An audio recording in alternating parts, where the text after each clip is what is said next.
Graça e paz. Vamos falar sobre o evangelion, da palavra grega, evangelho. O que é o evangelho? O que significa esta palavra e que tipo de benefícios ela traz para o povo de Deus? Sejam bem-vindos, sou o apóstolo Miguel Ângelo, da Igreja Evangélica Cristo Vive, Missão Apostólica da Graça de Deus. É muito interessante que existe uma tradição cristã evangélica que segue ipsis literis e ipsis factus aquilo que Moisés ensinou. Tradicionalmente, a igreja evangélica faz abluções, batismos, sacrifícios, ritos, cerimônias, vigílias, jejuns, paga o preço. E, na realidade, as pessoas pensam que isto é que as leva a viver uma vida poderosa, uma vida de salvo. É um absurdo que em pleno século XXI, a palavra de Oséias 4,6 continue tão forte. O meu povo tem sido destruído porque lhe falta o conhecimento. Pastor, como é que se vive o evangelho? A Bíblia deixa claro que nós vivemos por fé. O evangelho é vivido por fé. É pela fé que a palavra chega até nós, quando se ouve a palavra da verdade, a palavra de Cristo, e esta palavra gera fé, este dom maravilhoso de Deus. Então o justo vive por fé. O justo não vive por sacrifícios. O justo não vive tentando imitar Moisés, porque a Bíblia diz que quando muda a lei, muda o sacerdócio. Diz o livro de Hebreus, implicitamente, quando muda a lei, muda o sacerdócio. A lei era para os judeus, do antigo pacto. O sacerdócio era mosaico, levítico. Se diz a Bíblia que tem que mudar, agora não é mais lei, é a graça, agora não é mais Moisés nem os levitas, agora é Jesus Cristo. Agora imagina, amado, que Jesus trouxe um pacto, uma aliança, uma nova aliança, muito superior à antiga aliança. É de melhores e superiores promessas. Paulo disse aos Coríntios que o ministério da lei é um ministério de condenação e de morte. Condenação e morte. Esse é o ministério da lei. Por que a igreja tradicionalmente, então, vive num velho pacto, quando a Bíblia diz que foi buscado um novo pacto, porque o primeiro pacto, a primeira aliança, tinha defeitos, não salvava ninguém, era fraca e era inútil. Essa era a discussão que havia dentro da igreja dos Gálatas, fundada por Paulo, o grande apóstolo Paulo, aquele em que nós imitamos, porque ele é um imitador de Cristo, e a igreja estava confusa, recebeu visitantes de Jerusalém e agora estavam misturando a lei com a graça. E Paulo escreve e diz à igreja, sabendo contudo, capítulo 2, versículo 11, que o homem não é justificado pelas obras da lei. E sim, não é justificado pelas obras da lei, e sim, mediante a fé em Cristo Jesus. Diz que é por fé. Pela graça sois salvos mediante a fé, isso não vem de vós, é um dom de Deus. Justificados por obras da lei, e sim, mediante a fé em Cristo Jesus. Também nós temos crido em Cristo Jesus, para que fôssemos justificados pela fé em Cristo e não pelas obras da lei. Agora veja como isso é tão importante. Por obras da lei, ninguém será justificado. Ninguém. Ninguém será justificado.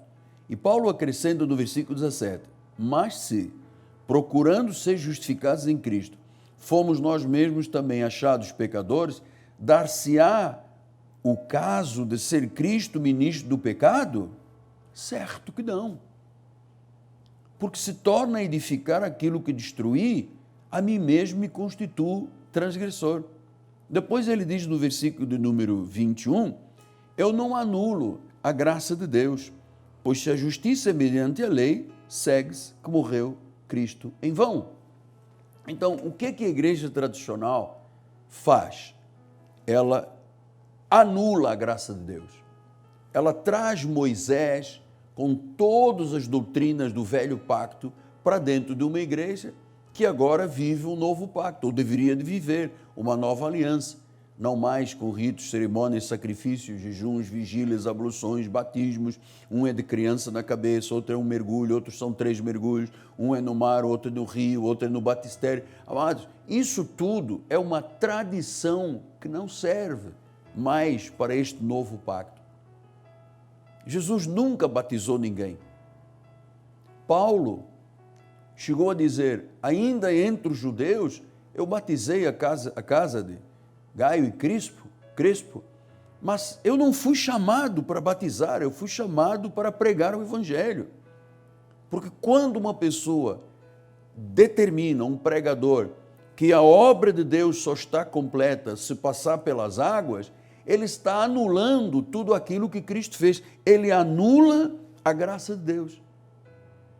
Ele está dizendo que quando Jesus afirmou tudo está consumado, ele disse, isso aqui não foi consumado, ele se equivocou. Agora nós vamos consumar. Ele fez 50%. Estou dizendo coisas que se dizem usualmente. Ele fez 50%, nós agora vamos fazer os outros 50%, porque ele foi imperfeito e nós vamos aperfeiçoá-lo. Isso é dramático, é surreal, é sinistro. Então, ouça, eu não anulo a graça de Deus. Se a justiça é mediante a lei, ele já havia dito, ninguém é justificado pelas obras da lei. Mas se a justiça na nossa vida fosse aplicada mediante a lei, diz que morreu Cristo em vão. Reflita, por favor, se a Bíblia tem ou não tem razão. Não é o Michelangelo que tem razão, é a Bíblia que tem razão. E é muito dramático você congregar com um povo que vive escravizado. Eu estava lendo uma matéria e comentei aqui semana passada que há pregadores tão duros, tão escravizadores, em cima dos altares, cheios de problemas emocionais, cheios de problemas familiares, que depois o seu tipo de conduta no altar, em vez de ser de ensinar, de esclarecer, passa a ser algo dramático, que tantas pessoas passam a ter crises de ansiedade, problemas emocionais, gente que tem até impulso suicida por causa daquilo que ouviu. E a pessoa ouve coisas tão dramáticas, como se fosse Deus a falar, que ela diz, eu nunca serei isto que esse pregador está dizendo. Porque é condenação debaixo de condenação. Cuidado com os demônios, você vai ser 7 espíritos piores. Não te falei aqui domingo passado? Isso é a tradição que faz. Cristo morreu em vão para a maioria dos evangélicos, 99%. Não valeu de nada a sua morte, a sua ressurreição. Porque anulam a graça de Deus. Então nós temos que insistir com isso, porque Paulo escreve em Gálatas 3,10, todos quantos, pois, são das obras da lei, estão debaixo de maldição. Então é muito triste você imaginar gerações e gerações que não conheceram a revelação da graça de Deus, vivendo famílias, gerações atrás de gerações, debaixo de maldição. Você sabe o que quer dizer maldição? Condenação. Maldição significa ausência de Deus, vazio na alma, não tem a verdade na sua vida, está debaixo de condenação. Isto é o que significa a maldição. Não tem a provisão de Deus, não tem o mover de Deus na sua vida. É muito dramático isto. Eu venho hoje para dizer que o ministério da Igreja Cristo Vive, a missão apostólica da graça de Deus, há mais de 32 anos, que o Senhor Jesus iluminou os olhos do meu coração, tirou as escamas dos meus olhos, arrancou os véus do meu coração, os véus espirituais da lei. Meus olhos, conforme Paulo diz aos Coríntios, estavam embotados, eu não tinha uma visão muito clara do que era o Evangelho. Eu seguia uma tradição, mais nada. Até que um dia, debaixo de uma angústia muito grande, depois de anos buscando a Deus, dizendo, Senhor, é isto que é o Evangelho. A pessoa vai à igreja para ser condenada. Por isso é que às vezes as pessoas me ligam e são objetivas e claras quando elas dizem, olha, eu prefiro ficar pela televisão, pelo site da Igreja Cristo Vive, do que ir para uma igreja e ser condenado lá, e ser acusado lá. Como a irmã Helena de Lisboa, ela diz, né? O que eu vou às outras igrejas fazer o quê? Comer o quê? Palha seca. Nós temos hoje gente em muitos lugares do mundo que sequer imaginam que poderão ter um edifício para congregar. E através das nossas mídias sociais, através dos nossos cultos, nossos estudos bíblicos, pessoas são erguidas, fundamentadas, ensinadas, e elas reconhecem que neste apostolado há uma experiência profunda com Deus, transformadora. Ninguém assiste a uma pregação do nosso ministério sem que alguma área da vida seja totalmente transformada. Onde houver uma brecha, o Senhor preenche. Então você não precisa de sofrer mais. Você não precisa de sofrer. Pare de sofrer. Pare de viver ansioso. Você não acrescenta um côvado à sua vida. Deus sabe o que você precisa.